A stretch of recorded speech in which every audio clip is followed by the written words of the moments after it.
আসসালামু আলাইকুম এভরিওয়ান, বরাবরের মতো নতুন একটা এপিসোডে সবাইকে স্বাগতম জানাচ্ছি। আশা করছি সবাই ভালো আছেন। আজকের আয়োজনে থাকছে ছোলা বা বুটের বিরিয়ানি। ঘরে থাকা অল্প কিছু উপকরণে এই রেসিপিটা তৈরি করে নেওয়া যাবে। চলুন তাহলে রেসিপিটি দেখে নেওয়া যাক। চুলায় একটি প্যান বসিয়ে দিয়ে দিচ্ছি রান্নার তেল। আমি এখানে সরিষার তেল দিয়েছি 3 টেবিল চামচ পরিমাণ। আপনারা অন্য যে কোনো তেল দিয়ে রান্নাটা করে নিতে পারেন। দিয়ে দিচ্ছি তেজপাতা, বড় এলাচ 1টি, ছোটো এলাচ 2টি, দারচিনি স্টিক 2টি আর সামান্য পরিমাণে আস্ত জিরে। এখন দিয়ে দিচ্ছি পেঁয়াজ কুচি 1/2 কাপ পরিমাণ আর কাঁচামরিচ দিয়ে দিচ্ছি 4টি।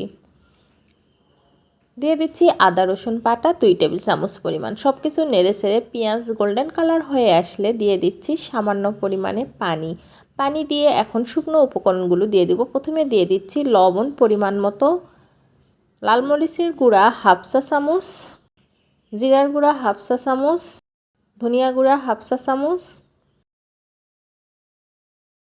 আর দিয়ে দিচ্ছি বিরিয়ানি মশলা 1 টেবিল চামচ পরিমাণ। বিরিয়ানি মশলাটা দিলে খুব সুন্দর একটা ফ্লেভার আসে রান্নায় আর খেতেও অনেক বেশি ভালো লাগে। আর এখন দিয়ে দিচ্ছি মেইন ইনগ্রিডিয়েন্টস সেটা হলো ছোলার সাথে দিয়ে দিচ্ছি আলু আর গাজর। আলু গাজর আমি এখানে কিউব করে কেটে দিয়েছি। আর দিয়ে দিচ্ছি সামান্য একটু গরুর মাংস। এটা আমার বাসায় আগে থেকেই রান্না করা ছিল। 3-4 টুকরা গরুর মাংস ছিল, সেগুলোই আমি আরও কেটে ছোট ছোট টুকরো করে নিয়েছি, সেটাই দিয়ে দিচ্ছি 1/2 কাপ পরিমাণ পানি।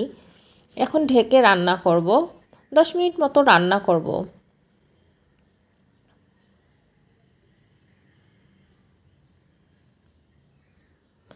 এরকম তেল ছেড়ে আসলে আগে থেকে ধুয়ে রাখা পোলাওয়ের চালটা আমি দিয়ে দিচ্ছি। আপনারা চাইলে পোলাওয়ের চালের পরিবর্তে ভাতের চাল দিয়েও এই রান্নাটা করে নিতে পারেন, ওইটাও বেশ মজা লাগে, কিন্তু পোলাওয়ের চাল দিলে টেস্টটা বেশি হয়। 1.5 কাপ পরিমাণ পোলাওয়ের চাল দিয়ে ভালোভাবে ভেজে নিচ্ছি।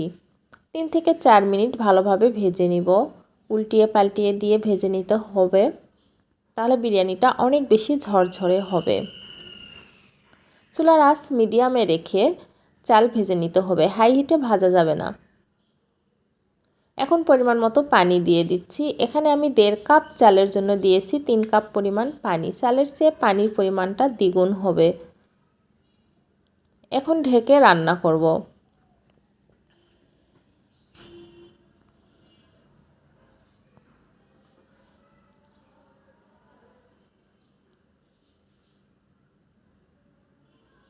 উল্টিয়ে দিচ্ছি, ভালোভাবে উল্টিয়ে দিচ্ছি। উল্টিয়ে দিয়ে আবারও কিছুক্ষণ ঢেকে রাখবো। আমার রান্নাটা কিন্তু হয়েছে, দেখেন কতটা ঝরঝরে হয়েছে আর কালারটা কত সুন্দর এসেছে।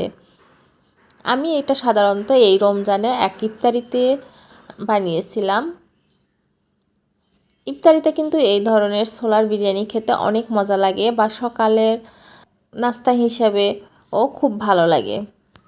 তো আশা করছি আপনারা আমার এই রেসিপিটা ভালো লাগলে একবারের জন্য বাসায় ট্রাই করবেন। আর আজকের রেসিপিটা কেমন লেগেছে কমেন্টে জানাবেন। যদি ভালো লাগে লাইক কমেন্ট শেয়ার করবেন। আর আমার ইউটিউব চ্যানেল থেকে দেখলে সাবস্ক্রাইব করবেন, পেজ থেকে দেখলে অবশ্যই ফলো দিবেন। সবাই ঘরে তৈরি খাবার খান, নিরাপদে থাকুন, ভালো থাকুন, সুস্থ থাকুন। সবাইকে আল্লাহ হাফিজ, আসসালামু আলাইকুম।